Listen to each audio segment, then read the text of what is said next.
Hello friends, this is video number 13, Standard 11th English Unit 7. Here we'll discuss functions and we'll solve the exercises F1 to F4 either in group or pairs. Now friend, this is activity number 31, F1. Function exercise 1. Read the dialogue. Then enact in pairs. Here, one dialogue is given. You read that. First, I will read it. You listen to that.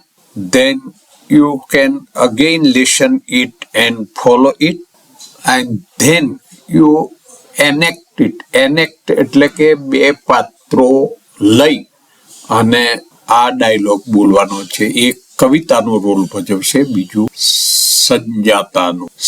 સંજનાનો role ભજવે. કવિતાનું અને સંજનાના role ભજવવાના છે અને બોલવાનું. This way you will have a lot of practice of enacting the dialogue. So let us do this.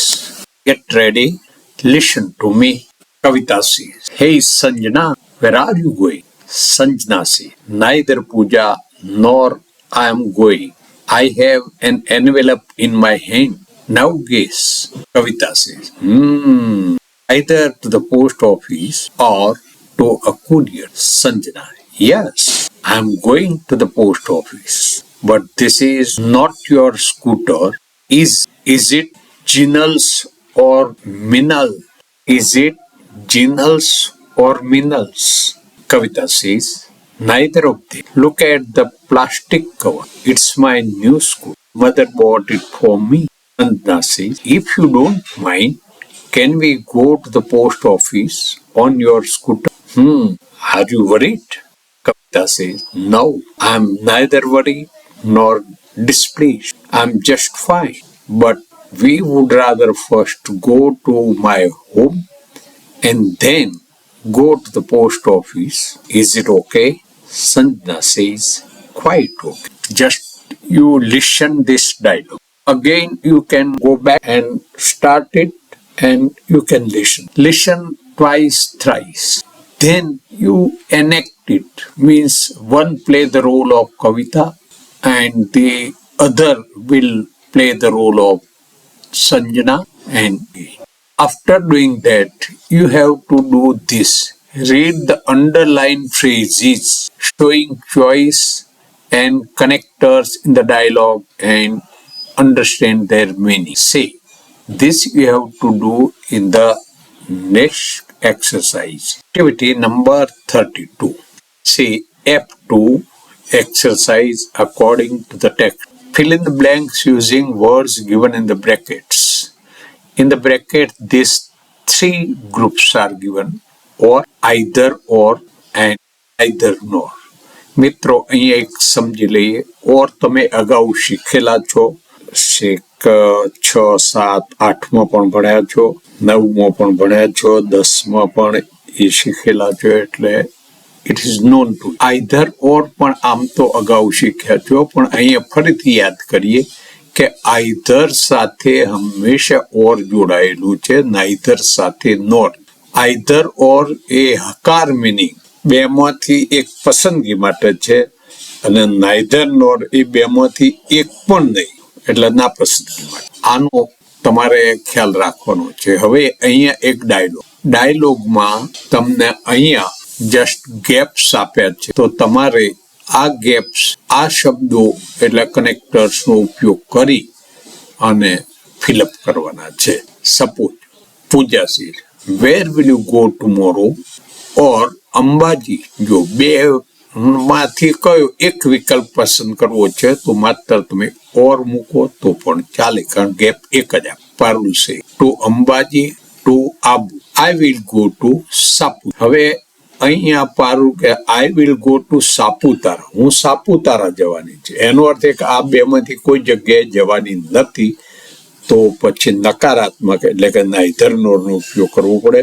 અહીંયા neither લખીએ તો first letter capital પણ લખજો.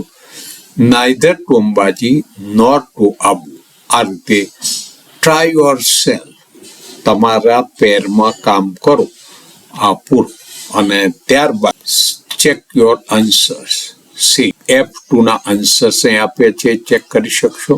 અહીંયા આ રીતે તમને આ સ્કિલ થશે અને ફોકસ એ એનાલાઇઝિંગ ડોમેઇન યુઝ છે. મિત્રો અહીંયા તમે ઓર, આઈધર ઓર, નાઈધર નો ઉપયોગ શીખશો. હવે C exercise number 34. Apply grammatical conversation and try whether the following sentences are. You look at here activity 30. You will see here the answer of F1.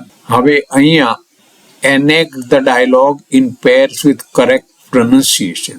સાચા ઉચ્ચારથી trace, ક્યાર ભારા પોએ, pose, ક્યાં અટકવું એ, અને યુઝિંગ બોડી લેંગ્વેજ. સાથે સાથે neither નોર, either ઓર એમ તમે હાથના ઈશારાથી પણ કહી શકો છો, બોડી લેંગ્વેજનો ઉપયોગ કરી અને એ રીતે આને એનેક્ટ. સાથે સાથે આઈધર ઓર, નાઈધર નોર અને એના મિનિંગ પણ સમજવાના છે. વર્કમાં આ પેરમાં વર્ક કરો. ઓકે, તો અગાઉ તમે પ્રેક્ટિસ કરેલી જ છે, ફરીથી અહીંયા પ્રેક્ટિસ કરવાની છે. પણ એનેક્ટ કરતા કરતા આ મિનિંગ જે અંડરલાઈન કરેલા છે એ મિનિંગ પણ સમજવાના છે. તો do that and try to understand. બંને એક્સરસાઇઝ પ્રેક્ટિસ કરો. Now activity 34. Apply grammatical conversation and say whether the following sentences are correct or. હવે અહીંયા આ કરેક્ટ છે કે ઇનકરેક્ટ એ નક્કી. મિત્રો તમે અગાઉ જે શીખ્યા કે ઓર વિકલ્પ, આઈધર સાથે ઓર, નાઈધર સાથે નોર આવે. બીજું આઈધર ઓર એટલે કે બે પૈકી કોઈ એકની વાત કરીએ છીએ તો એની સાથે વર્બ એ સિંગ્યુલર એટલે એક વચનનું આવે છે, એવો પણ ખ્યાલ રાખવાનો છે. એટલે જોડકા યાદ રાખવાના, એની સાથે એગ્રીમેન્ટ વર્બનું કેવું છે એ પણ યાદ રાખવાનું છે. અને એની સાથે ક્રિયા પણ એવી રીતે થાય ધ્યાન રાખવાનું છે. અહીંયા મેં તમને રેડ કલરથી હાઇલાઇટ કરીને બતાવ્યું છે. જુઓ, આઈધર આરતી ઓર સુહાની સ્ટડી લખો. હવે બરાબર સમજો, આરતી ઓર સુહાની આમ તો બે નામ છે, પણ ઓરથી બે ડિવાઈડ થઈ જાય છે એટલે કોઈ એક, આરતી અથવા સુહાની એક. અને જો એક હોય તો સ્ટડીના બદલે સ્ટડીઝ એવો શબ્દ આવશે, એ વર્ડનું ફોર્મ આવશે. તો એ રીતે સુધારો કરી અને લખવાનું છે. એ રીતે neither your friends are ready to come with you.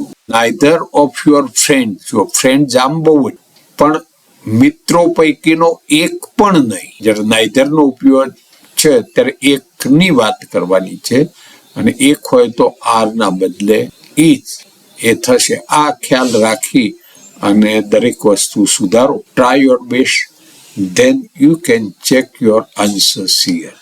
જો આન્સર્સ આપ્યા છે, 1 માં આઈ સી ઇનકરેક્ટ સેન્ટેન્સ છે, 1 સેકન્ડ ઇનકરેક્ટ છે, થર્ડ પણ ઇનકરેક્ટ છે એટલે તમારે સુધારવાનું છે. 4th અને 5th both are correct. And ત્યાં પણ જોઈ શકો છો કે we will go neither to the cafe nor to the restaurant. બેમાંથી એકે મન. વી વિલ સ્ટે, જો જતા નથી એનો અર્થ એક સ્ટે હિયર, અહીંયા રહી, એ પણ એની સાથે એગ્રીમેન્ટ બરાબર છે. અને અહીં either of you is, either બે પૈકી કોઈ એક, અને માટે ઇઝ છે એ સમજી અને બંનેને કરેક્ટ એટલે ત્યાં સી. જ્યાં ખોટું છે ઇનકરેક્ટ એનું શોર્ટમાં આઈસી લખવાનું છે, અને જ્યાં કરેક્ટ છે ત્યાં માત્ર સી. તો this way you try to understand, write the answer and then check this. Now activity number 35 and function 4. That is also about either or neither. See, but here you will use the connectors. you will use this connector properly. See, here one sentence is given. With which actor would you like to dine? So, I would like to dine. Dine એટલે ભોજન. I would like to dine neither with Salman Khan nor with Shah Rukh. એટલે નકાર છે, બેમાંથી એકે નહીં. તો એનો અર્થ એ કે કોઈક બીજા હશે. તો જવાબ કહી શકો I would like to dine either with Amitabh or with Amir Khan. આ રીતે તમે એક જ પ્રશ્નનો જવાબ નાઇધર નોર નો ઉપયોગ કરી સાથે સાથે આઇધર ઓર નો ઉપયોગ કરીને આપી શકો. So you will have double good practice. Same way here 7 questions are given. You answer all these questions using either or. બધા જ પ્રશ્નોના જવાબ બબ્બે નાઇધર નોરથી આઇધર ઓરથી આપો. You will have a lot of practice. You can see these simple answers. It doesn't mean that you have to use it. તમે આ જ ઉપયોગ કરો એવું નથી. દાખલા તરીકે I would like to stay neither cricket nor football on Sunday. હવે ફૂટબોલ કે ક્રિકેટ મેં લખ્યું નહીં, તમે આઈધર ઓરમાં લખી શકો છો અથવા આ સિવાય બીજી રમતો કે બીજી બાબત. એ જ રીતે I would like to play either chess or carom on Sunday. Use this way, then check one by one and try to understand. Practice that in pairs. One would ask the question, second would say either or neither nor, means answer in both the way. This way, after all the questions are over, you can change the rule. જેને પ્રશ્નો પૂછાતા એ હવે જવાબ આપશે અને જેને જવાબ આપે તે હવે પ્રશ્ન પૂછશે. So this way have a lot of practice. મિત્રો, આપણું આ મોડેલ છે શીખવાનું PPP, એટલે કે તમે પહેલું પ્રેઝન્ટેશન અગર ટીચર સમજાવે, અગર વિડીયોમાં સમજાવવામાં આવે સમજો છો, પછી પ્રેક્ટિસ કરો છો. લોટ ઓફ પ્રેક્ટિસ આની, અને આ પ્રેક્ટિસને સમજ થઈ જાય પછી તમે વ્યવહારમાં કે ગમે ત્યાં ઉપયોગ કરી શકો છો. આપણી આ એક્સરસાઇઝીસ આ રીતે અરેન્જ કરેલી છે કે નોલેજ મેળવો, એની સમજ મેળવો, એનો ઉપયોગ કરો. Okay friends, thank you, bye bye.